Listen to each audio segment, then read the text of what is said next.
কি ফাউন্ডেশন দিলেন এটা? এটা এত রড ব্যবহার করলেন, 16 মিলি এত রড ব্যবহার করলাম আমরা, নিচে আসে আপনি ফাউন্ডেশন দিলেন এক পাশে সাইড করে।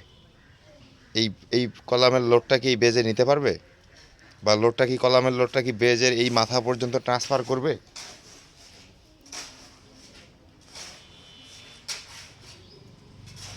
এটা তো হলো না। আপনি দেখেন ওইদিকে ওই বেজটাকে সাইড করে দিছেন, ওইটাকে সাইড করে দিছেন, এটার কারণ কি? সাইজ কত আমার টোটাল সাইজ কত? 5 ফিট। হ্যাঁ 5 ফিট 5 ফিট। 5 fit size. তা ওই দিক থেকে কত পাইলেন? 18 ইঞ্চি। আর এদিকে পাইলেন কত?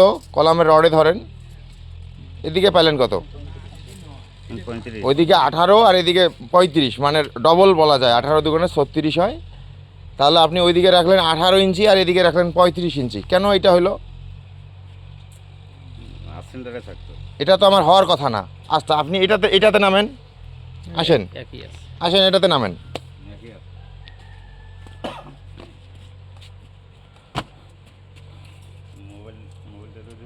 ওই পাশে সীমানা মাটিটা করতে পারলে একটু সুবিধা হতো, ওই যে বেড়া করাইতে দেয় না।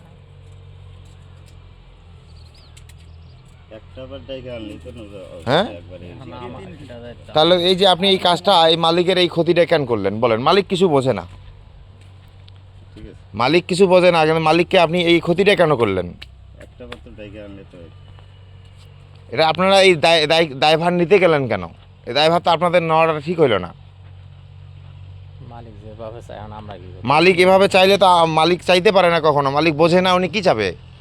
আমি মালিকের কথা গুরুত্ব দিব না তো। গুরুত্ব হচ্ছে আপনারা 10 জায়গায় বিল্ডিং করে বেড়ান, আপনারা মিস্ত্রি, আপনাদের ভালো জানা আছে এগুলো কাজগুলো কিভাবে হবে। আর যেখানে ত্রুটি বা সংশয় ডাউট থাকে সেখানে তো আমি আসি, আমাকে তো আমি সেদিন এসে আপনার সাথে পরিচয় হয়ে গেছি, আপনাকে মোবাইল নাম্বার দিয়ে গেছি সম্ভবত, তাহলে আপনি আমাকে 1 মিনিট জানালেন না।